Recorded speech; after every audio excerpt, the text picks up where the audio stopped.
Hello बच्चों, good morning. आज नया टॉपिक अभी हम लोग ले रहे हैं, कॉम्बिनेशन ऑफ सेल्स, है ना। Combination of capacitors, combination of resistors we have discussed, है ना। Now we are discussing combination of cells. Combination of cells में जो तुम लोगों को एनसीईआरटी में दिया है वो दो सेल्स का कॉम्बिनेशन दिया। We will be discussing multiple cells, है ना। तो अब इसमें कॉम्बिनेशन ऑफ सेल्स में सबसे पहला जो अभी हम लोग ले रहे हैं that is series combination. Series combination of cells, है ना।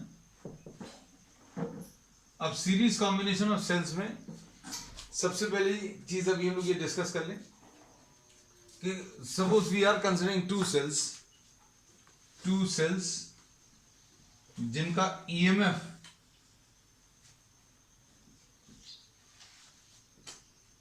एप्सिलॉन 1 और एप्सिलॉन 2 है। ईएमएफ जो है एप्सिलॉन 1 या एप्सिलॉन 2 है ना। और इनका internal resistance, the two cells have internal resistance of R1 and R2, है ना। अब इसमें अभी हम लोगों ने बोला सेल्स का ईएमएफ अगर एप्सिलॉन बनाने में दिक्कत जाती तो you can write this as E1 and E2, क्योंकि यहां पर कोई इशू नहीं जाएगा किस चीज में, रिगार्डिंग व्हाट कुछ टॉपिक्स ऐसे थे जिसमें ईएमएफ भी आ रहा था, इलेक्ट्रिक फील्ड भी आ रहा था, तो यहां पर नहीं रहेगा। You can write down this as E1 and E2, है ना। अब इसमें दो सेल्स हैं जिनका ईएमएफ E1 और E2 है और internal resistance R1 and R2। Internal resistance अभी हम लोग बोलते हैं it is a part of the cell. When you are connecting any cell to a external circuit, अगर आपने किसी सेल को किसी रेजिस्टेंस से कनेक्ट कर दिया तो flow of charges takes place in the external circuit from positive terminal to negative terminal. Flow of charges higher potential से लोअर पोटेंशियल की तरफ नेचुरल फ्लो। और अंदर क्या होगा, अंदर भी चार्जेस फ्लो करेंगे। बैटरी फोर्स एक होता है जो अभी हमने पिछली क्लास में डिस्कस किया, तो जो चार्जेस को लोअर पोटेंशियल से हायर पोटेंशियल पर शिफ्ट करता है ना। और जब चार्जेस अंदर मूव करते हैं, जो बैटरी मटेरियल है उसके जब चार्जेस मूव करते हैं तो चार्जेस के मूवमेंट में the cell offer some resistance and this is termed as what the internal resistance. तो इंटरनल रेजिस्टेंस मतलब सेल का खुद का अंदर का एक रेजिस्टेंस है which is what R1 and R2, दोनों सेल्स का। अब हम लोगों को इनको कंबाइन करना है, कंबाइन करके एक इक्विवेलेंट रेजिस्टेंस निकालना है। अब इसमें देखो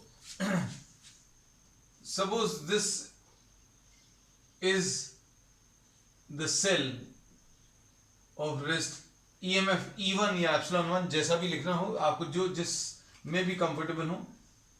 और इसका इंटरनल रेजिस्टेंस अभी हम लोग इसी के पास में बना देते हैं, इसी के साथ में। This is R1 and here you are having the second cell whose EMF is E2। हम E1 और E2 लेकर सॉल्व कर दे रहे हैं क्योंकि कुछ बच्चे कंफर्टेबल रहते हैं इसमें। And this is R2। अब हम लोगों को क्या करना है, ये कॉम्बिनेशन जो है ये सीरीज कॉम्बिनेशन ऑफ सेल्स कहलाता है। इस सीरीज कॉम्बिनेशन में हम लोगों ने कैसे कनेक्ट किया, ये एक सेल है, हम लोगों ने बोला ये वाला पूरा पार्ट एक सेल है,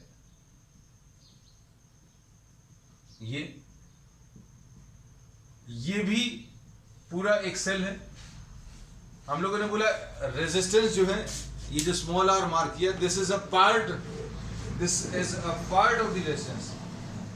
ये इंटरनल रेजिस्टेंस है सेल का, इसकी जरूरत नहीं है बनाने की, सिर्फ अभी हमने बताने के लिए लिया है कि ये पूरा सेल है और सेल का एक हिस्सा ही है ये इंटरनल रेजिस्टेंस। अब हम लोग इसको कंबाइन कर रहे हैं। कंबाइन करने में क्या किया है, नेगेटिव टर्मिनल, फिर ये पॉजिटिव टर्मिनल, इसके पॉजिटिव टर्मिनल को इसके नेगेटिव टर्मिनल से कनेक्ट किया, और ये पॉजिटिव टर्मिनल आगे। और अगर अभी हम लोग तीसरा सेल लेते तो एक और सेल ले सकते थे, but we are considering only what two cells. अब इसको समझने के लिए अभी हम लोगों ने इसको एक एक्सटर्नल सर्किट से कनेक्ट कर दिया। एक्सटर्नल रेजिस्टेंस ये R है।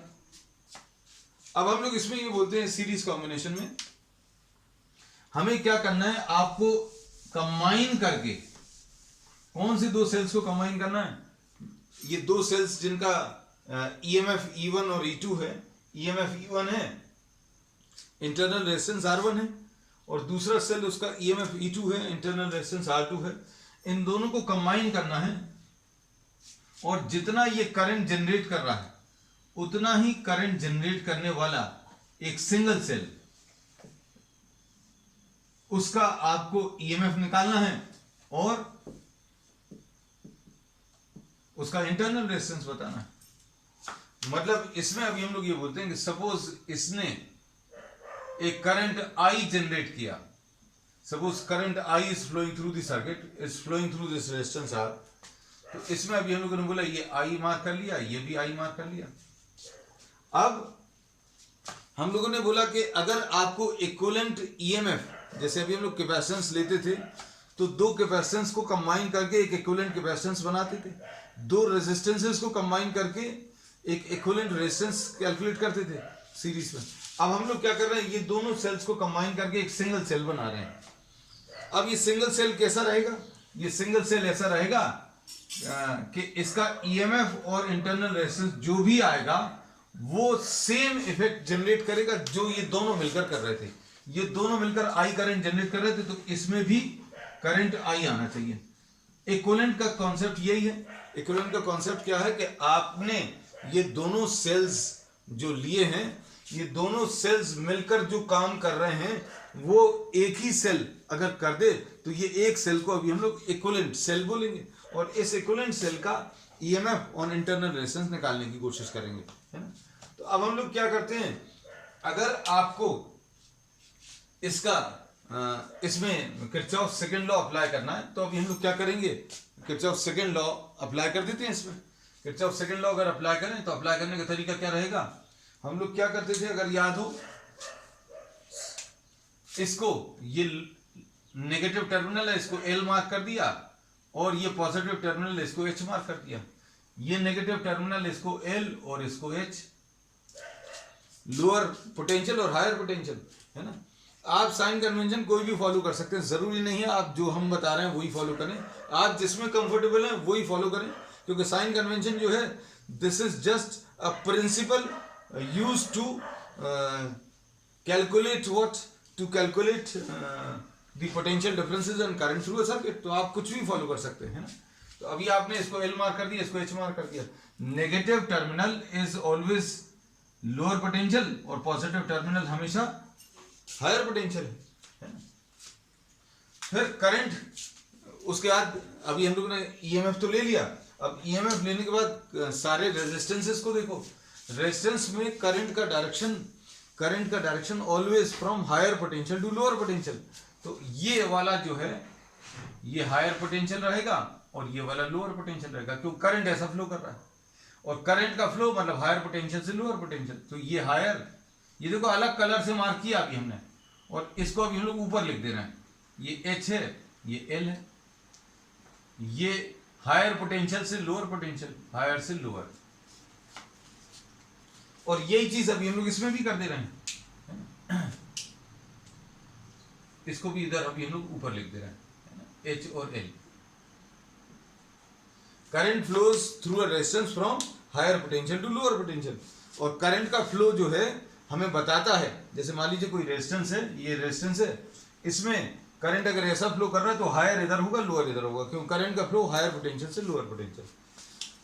फिर इसके बाद इसमें भी यही चीज मार्क कर लें, इसमें अगर ये चीज मार्क करेंगे तो करंट का फ्लो हायर से लोअर की तरफ है, करंट का फ्लो हायर से लोअर की तरफ है, हायर से लोअर, हायर से लोअर, और इसमें नेगेटिव टर्मिनल को L और इसको H।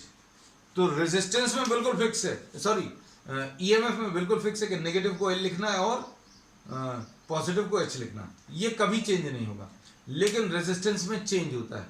रेजिस्टेंस में अभी हमने क्या बोला है कि जिस डायरेक्शन में करंट फ्लो कर रहा है, अपर साइड में H लिख लेना, लोअर साइड में हायर से लोअर, करंट का फ्लो हमेशा हायर से लोअर पोटेंशियल की तरफ होगा। अब इसमें क्या करें, इसमें अब आप किरचॉफ सेकंड लॉ अप्लाई कर दीजिए दोनों जगह। क्यों, ये दो सर्किट क्यों बना है, एक ही circuit.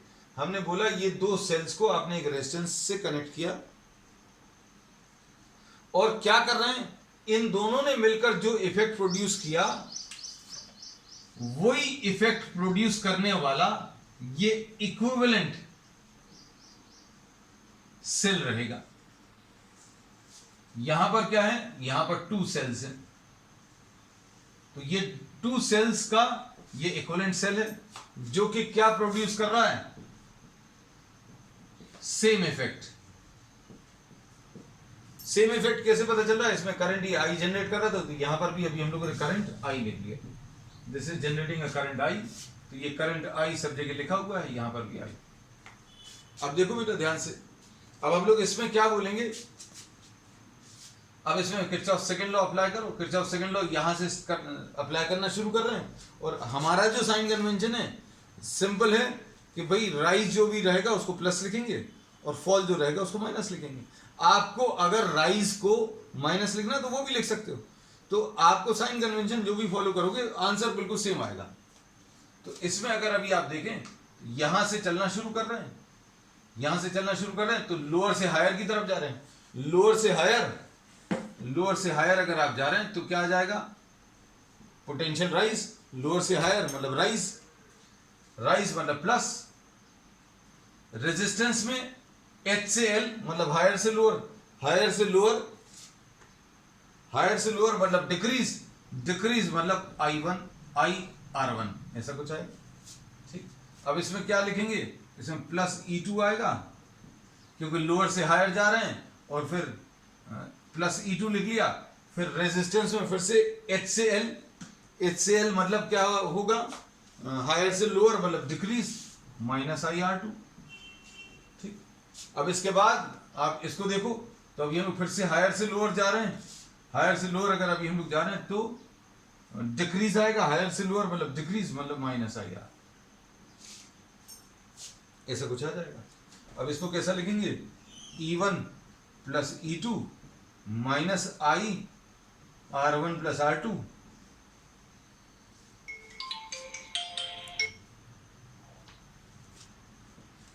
will be equal to what,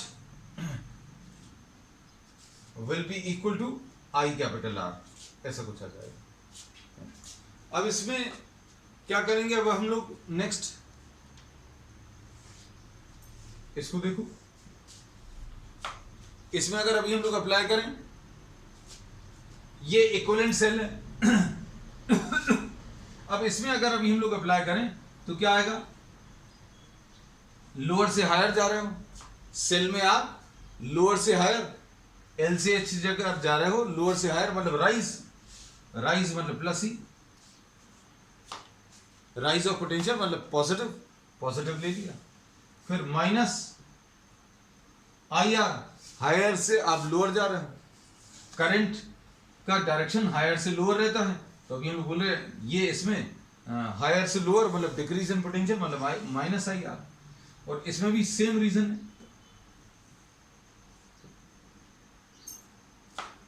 some of the potential differences traverse across a close loop 0 आता है ना, तो अब इसमें क्या आ जाएगा, E minus IR will be equal to I capital R। ये दो इक्वेशंस हैं, ये दोनों इक्वेशंस को आप देखो बेटा ध्यान से और कंपेयर करो। हमने क्या बोला था, ये सीरीज कॉम्बिनेशन ऑफ सेल्स है, सीरीज कॉम्बिनेशन, और इस सीरीज कॉम्बिनेशन में हम लोगों को क्या करना है, ये दो सेल्स दिए हुए थे, इन दो सेल्स को कंबाइन करके एक सिंगल सेल बनाना है, और single cell same current generate करे उसी रेजिस्टेंस में। इस रेजिस्टेंस में आई करंट अगर आ रहा था तो ये एक सिंगल सेल भी आई करंट जनरेट करना चाहिए। तो ये कंडीशंस अगर अभी हम लोगों ने अप्लाई करी तो ये दो इक्वेशंस बनी। अब ये आई आर, ये वाला और ये वाला, दोनों को आप इक्वेट कर दो तो क्या बनेगा बेटा, देखो E1 plus E2 minus I R1 plus R2 will be equal to what, E minus IR। अब इन दोनों इक्वेशंस को के दोनों तरफ के टर्म्स को कंपेयर करो। दोनों तरफ के टर्म्स को कंपेयर करने का मतलब क्या है, ये EMF जैसा कुछ टर्म है और ये भी EMF जैसा कुछ टर्म है, ठीक। अब उसके बाद क्या है, उसके बाद ये जो बचा हुआ टर्म है उसमें I इंटू इंटरनल रेजिस्टेंस, यहां पर भी I इंटू इंटरनल रेजिस्टेंस, ये E है, ये भी E है, I के साथ R है, I के साथ यहां पर भी R है। तो इन दोनों को अगर आप कंपेयर करोगे तो क्या बोल सकते हैं बेटा, इसको देखकर अभी हम लोग बोल सकते हैं कि E will be equal to what, E1 plus E2, ऐसा कुछ आ जाएगा। E की वैल्यू किसके बराबर आ गई, E1 प्लस E2। कंपेयरिंग, अभी आपको अगर लिखना है तो क्या लिखोगे, comparing the terms on both sides. यहां पर क्या मिलेगा, R will be equal to R1 plus R2। आप देखो सीरीज कॉम्बिनेशन में कैसा आया है, जैसा रेजिस्टेंस का आता था। जो रेजिस्टेंसेस अभी हम लोग कंबाइन करते हैं, ध्यान से सुनना बेटा, रेजिस्टेंसेस सीरीज में कंबाइन करते थे तो रेजिस्टेंस का कॉम्बिनेशन कैसा मिलता था, R is equal to R1 plus R2 मिल जाता था। तो इंटरनल रेजिस्टेंस कंबाइन हो जाएंगे अगर दो सेल्स को आपने सेम पोलैरिटी के साथ जोड़ा। सेम पोलैरिटी के साथ मतलब अगर ये ऐसा करंट भेज रहा है, करंट हमेशा कहां से निकलता है, पॉजिटिव टर्मिनल से ही बाहर निकलता है। ये अभी हमने पहले बताया था। जब कोई बैटरी यूज कर रहे हैं, है ना, जब उसको अभी हम लोग डिस्चार्ज कर रहे हैं या करंट ले रहे हैं, किसी बैटरी से अगर करंट निकाल रहे हैं तो कैसा निकलेगा, हमेशा पॉजिटिव टर्मिनल से बाहर निकलेगा। इसमें पॉजिटिव टर्मिनल से बाहर निकल रहा है, इसमें भी पॉजिटिव टर्मिनल से बाहर निकल रहा है ना। तो दोनों अगर इसी टाइप से कनेक्टेड हैं कि दोनों से करंट एक ही डायरेक्शन में करंट बाहर निकल रहा है, तो क्या होगा, E1 प्लस E2 हो जाएगा और रेजिस्टेंस R1 प्लस R2 हो जाएगा, ऐसा कुछ आ जाएगा। अब इसमें थोड़ा सा जनरलाइज करेंगे, ध्यान से देखना बेटा। अगर हम लोगों को यहां पर 3 सेल्स होते, अच्छे सुनना, E1 माइनस I1 R1 है, E2 माइनस I2 R2। अगर एक सेल और होता तो कितना आ जाता, E3 minus I3 R3, sorry IR3, ऐसा कुछ आता। इधर पर कोई चेंज आता, इधर पर कोई चेंज नहीं आता, ये तो वैसे ही रहता। तो अब हम लोग क्या बोलते, फिर रिजल्ट कैसा आना था, यहां पर E1 plus E2 plus E3 आता और माइनस I कॉमन लेकर R1 plus R2 plus R3 आता यहां पर। तो कहने का मतलब यह है कि दो सेल्स की जगह अगर 3 सेल्स होते बेटा, अगर 3 सेल्स होते तो E की वैल्यू कितनी आती, E1 plus E2 plus E3 और R की वैल्यू कितनी आ जाती, R1 plus R2 plus R3। तो अब सेल्स के कॉम्बिनेशन में याद रखना, क्या चीज याद रखना कि आपको सेल्स को अगर कंबाइन करना है तो इक्विवेलेंट जो सेल आएगा उसकी दोनों चीजें बतानी पड़ेंगी। दो चीजें क्या, एक तो ईएमएफ बताना पड़ेगा और दूसरी चीज इंटरनल रेजिस्टेंस बताना पड़ेगा। तो ईएमएफ कितना आ गया, E1 प्लस E2 और इंटरनल रेजिस्टेंस कितना, R1 प्लस R2। अगर 3 सेल्स हैं तो equivalent EMF E1 plus E2 plus E3 और इक्विवेलेंट रेजिस्टेंस कितना, R1 plus R2 plus R3। समझ आ रहा बात। अब इसमें हम लोग क्या कह रहे हैं, अब देखना ध्यान से। अब इसमें अभी हम लोग इस वाले सेल को थोड़ा सा चेंज कर रहे हैं। कैसा चेंज कर रहे हैं,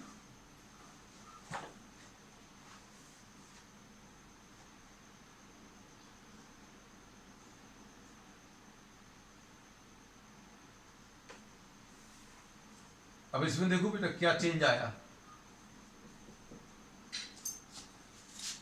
अब ये नया डायग्राम आ गया हमारा।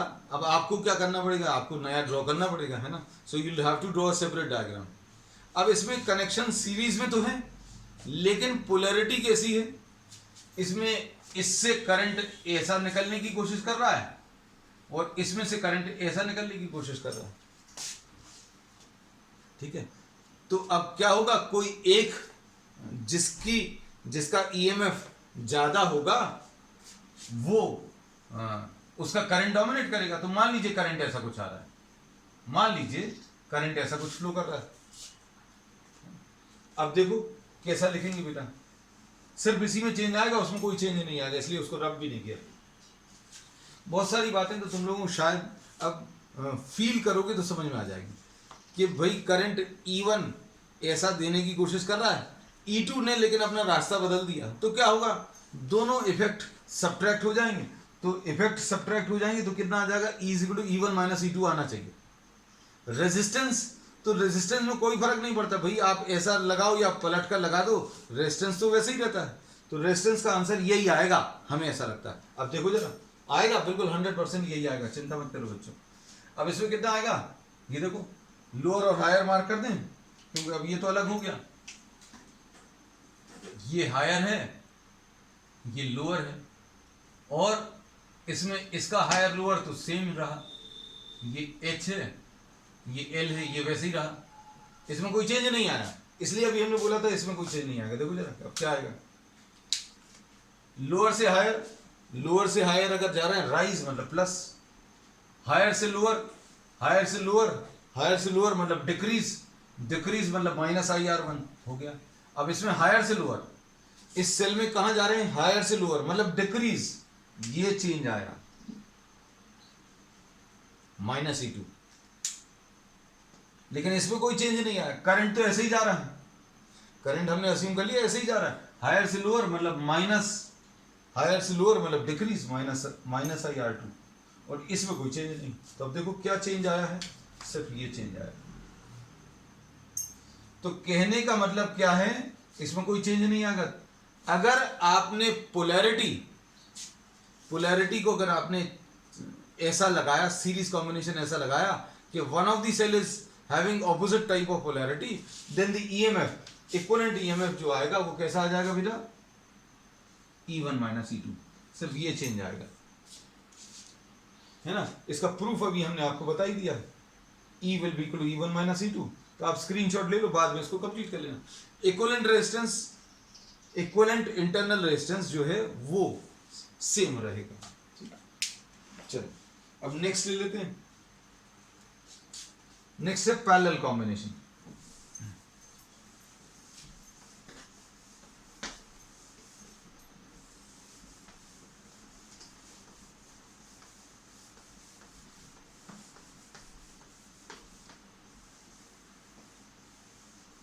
पैरेलल कॉम्बिनेशन में भी ऐसे ही कुछ करने वाले हैं। पैरेलल कॉम्बिनेशन में क्या है, दो सेल्स जिनका ईएमएफ, अब हम लोग ले रहे हैं पैरेलल कॉम्बिनेशन ऑफ सेल्स।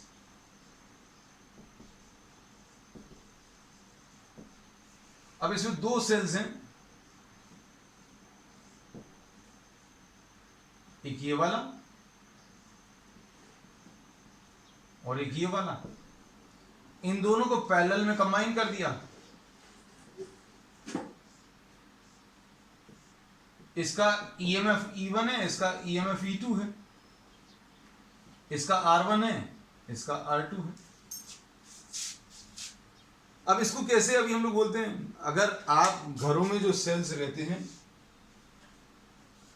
ये दो सेल ले लिए पेंसिल सेल, इनके दोनों पॉजिटिव को कनेक्ट कर दिया और दोनों के नेगेटिव को कनेक्ट कर दिया, दोनों को कनेक्ट करके यहां से एक वायर और दोनों कनेक्ट करके यहां से एक वायर ले लिया।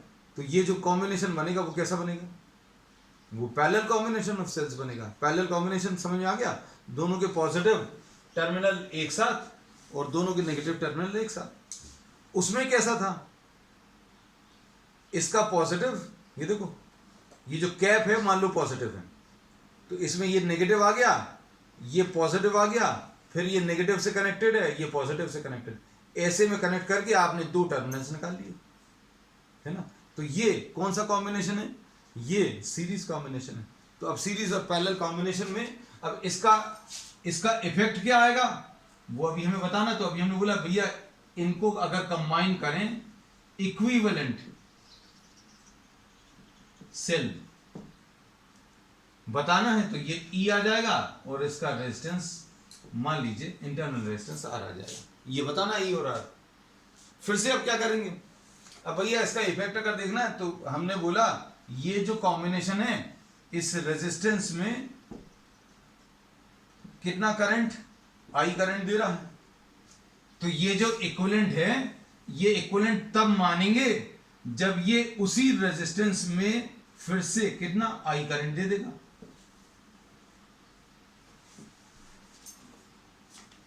इक्विवेलेंट तो तभी कहलाएगा भैया अगर इन दोनों को कंबाइन कर कर एक आंसर बता रहे हैं, तो ये जो एक आंसर है वो सेम इफेक्ट प्रोड्यूस करना चाहिए, तो सेम इफेक्ट अभी हमने बता दिया। अब इसमें देखो ये करंट ऐसे ही क्यों मार्क किया, क्योंकि हमने बोला कि करंट हमेशा कहां से बाहर निकलता है, पॉजिटिव टर्मिनल से बाहर निकलता है। अगर किसी डायग्राम में पॉजिटिव टर्मिनल के अंदर एंटर करता हुआ दिख रहा है तो मतलब जिस सेल के अंदर करंट का एरो पॉजिटिव टर्मिनल में अंदर जा रहा है मतलब वो सेल चार्जिंग वाला सेल होगा। और ऐसा नॉर्मल केस डिस्चार्जिंग मतलब यूज कर रहे हैं आप। और अगर ऐसा दिख जाए पॉजिटिव टर्मिनल में एंटर करता हुआ दिख जाए मतलब वो जो बैटरी है वो चार्ज हो रही है। लेकिन अभी हमने ये डिस्चार्जिंग वाले लिए। अब देखो इसमें अभी हमने बोला ये आई करंट जो है बेटा, आई करंट क्या होगा, दो पार्ट्स में ब्रेक होगा। यहां पर I1 और यहां पर I2। इसमें ये I1 आ गया, I2 आ गया। अब इसमें देखो कैसा बोलेंगे, किरचॉफ्स लॉ अप्लाई कर दो। किरचॉफ्स लॉ कहां पर अप्लाई करेंगे बेटा, देखो जरा। इसमें L लिख दिया, इसको H लिख दिया, इसको L लिख दिया, इसको H लिख दिया। अब इसकी तो आदत हो गई है तुम लोगों को। अब इसको थोड़ा सा दूर बना दें, है ना, है इंटरनल रेजिस्टेंस। करंट का डायरेक्शन ऐसा कुछ है। करंट का डायरेक्शन कहां से कहां होता है, हायर से लोअर। तो करंट का फ्लो का डायरेक्शन देखो, करंट का फ्लो हायर से लोअर होगा। इसमें भी ये H रहेगा, ये L रहेगा। रेजिस्टेंस का H और L अलग मार्क करना है और EMF का अलग मार्क करना। अब करंट ऐसा फ्लो कर रहा है तो करंट का फ्लो हायर से लोअर की तरफ। इसमें भी मार्क कर ले, वो काम खत्म हो जाएगा, है ना। लोअर हायर और करंट बेटा बच्चों आपको जैसा साइन कन्वेंशन सूट करे वैसा यूज कर लेना। हमारा ये अभी हमें सबसे ज्यादा सिंपल लगता है, जिसमें मतलब आपको बहुत सारी चीजें याद नहीं रखनी। याद कैसे नहीं रखनी, क्योंकि हायर से लोअर मतलब डिक्रीज मतलब नेगेटिव, लोअर से हायर मतलब क्या हो रहा है, इंक्रीज मतलब पॉजिटिव। बस इतना सिंपल है। अब देखो सबसे बाहर वाला क्लोज लूप ले लो आप। कौन सा वाला, ये वाला, क्योंकि किरचॉफ सेकंड लॉ आपको अप्लाई करना रहता है कहां पर, किसी क्लोज लूप में अप्लाई करना रहता है। तो सबसे बाहर वाला क्लोज लूप लो बच्चों, ये वाला। इसमें क्या लिखेंगे, लोअर से हायर जा रहे हैं, लोअर से हायर मतलब इंक्रीज मतलब इवन प्लस में, और रेजिस्टेंस में हायर से लोअर मतलब डिक्रीज माइनस I1 R1, ऐसा कुछ आएगा, ठीक है। और फिर इसमें फिर से हायर से लोअर, तो ये कितना आ जाएगा बच्चों, ये आ जाएगा minus I capital R is equal to 0। अब इसमें अंदर वाले को देखो, ये क्लोज लूप ले लिया, बाहर वाला क्लोज लूप, और कौन सा दिख रहा है, क्लोज लूप और ये वाला दिख रहा है, देखो ये वाला क्लोज लूप ले लो, अंदर वाला। इसमें क्या आएगा फिर से वैसे ही आएगा, सारी चीजें बिल्कुल वैसे ही हैं। तो लिख दें डायरेक्टली, लोअर से हायर सेल में, लोअर से हायर मतलब increase E2 minus I2 R2, ठीक। और इसके बाद minus I capital R is equal to 0, ऐसा कुछ आ जाएगा। अब इसमें बेटा ध्यान से देखना,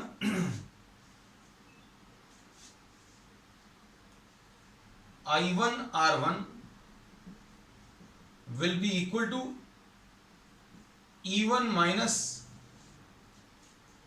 IR, और ऐसे ही इसमें आ जाएगा I2 R2, ऐसा कुछ आ जाएगा। अब इधर पर लगा दो, इधर पर अगर अभी हम लोग अप्लाई करेंगे तो क्या आएगा बेटा, प्लस E, लोअर से हायर जा रहे हैं तो प्लस E, हायर पोटेंशियल से लोअर पोटेंशियल जा रहे हैं इसमें तो माइनस IR, और minus I capital R is equal to 0। ठीक, अब इसमें क्या करेंगे बेटा,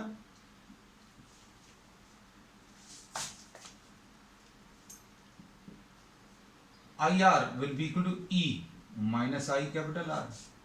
आई की वैल्यू इसमें कैसे मिलेगी, ई upon are minus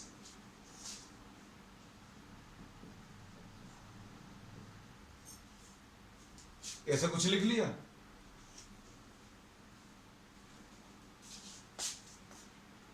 sorry I R upon R. ठीक, अब ये आई यहां पर मिल रहा है क्या, इसमें देखो ध्यान से देखना बेटा, इन दोनों को फिर से लिख रहे हैं। आई वन कैसा मिलेगा, E one upon R one, अच्छे से देखना, minus I R upon R one ऐसा मिलेगा।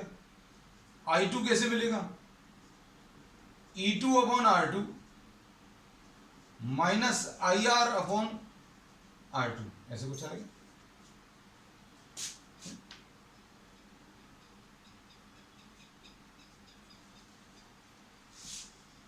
अब क्या होगा देखो जरा, अच्छे से देखना, ये I1 और I2 क्यों निकाला, क्योंकि I1 और I2 मिलकर I बनाते हैं, तो I will be equal to what, I1 plus I2। ठीक, I1 प्लस I2 अगर आप करें तो कितना आ जाएगा बेटा, E1 upon R1 plus E2 upon R2 E1 upon R1 minus I R upon R1 plus E2 upon R2 minus I R upon R2, ऐसा कुछ आएगा। अब क्या करोगे, I की वैल्यू E1 अपॉन R1 ये निकाली, E2 अपॉन R2 ये लिख लिया, minus I are common, I R अगर कॉमन ले लेंगे तो कितना बचेगा, 1 upon R1 plus 1 upon R2।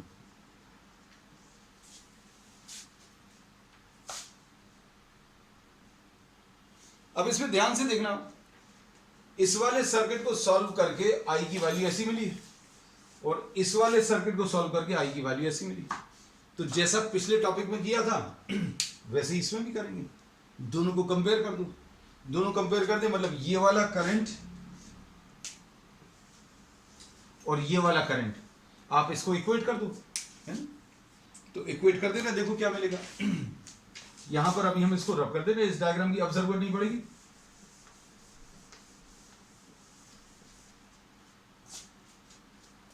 कितना आएगा बच्चों, E1 upon R1 plus E2 upon R2 minus I R into 1 upon R1 plus 1 upon R2, ऐसा कुछ आएगा, is equal to E upon R minus I R into 1 upon R।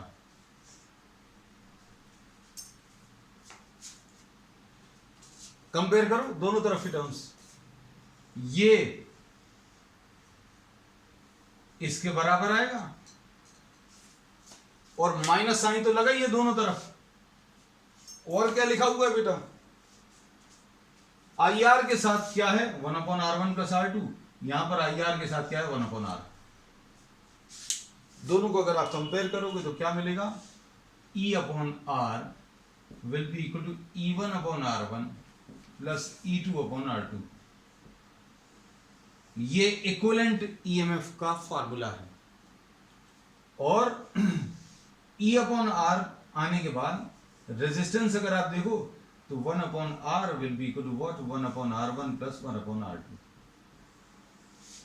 ऐसा कुछ आएगा। तो इसमें अभी हम लोग कर क्या रहे हैं बच्चों, हम लोगों ने क्या किया, दो सेल्स पैरेलल में लगाए, ये पैरेलल कॉम्बिनेशन है। फिर अभी हमने बोला कि ये दो सेल्स मिलकर इस रेजिस्टेंस में अगर आई करंट जनरेट कर रहे हैं तो इन दोनों की जगह अगर एक लगा दें E और उसका इंटरनल रेजिस्टेंस R ले लें और उसको अगर अभी हम लोग उसी रेजिस्टेंस से कनेक्ट करें तो सेम करंट आना चाहिए, और दोनों जगह इसमें करंट और उसमें करंट दोनों को इक्वेट कर दिया, दोनों को इक्वेट करके ये रिजल्ट मिला। ये इक्विवेलेंट ईएमएफ है। कई बार आप इसको ई इक्विवेलेंट बोल देते हैं और इसको आर इक्विवेलेंट ऐसा बोल देते हैं, है ना।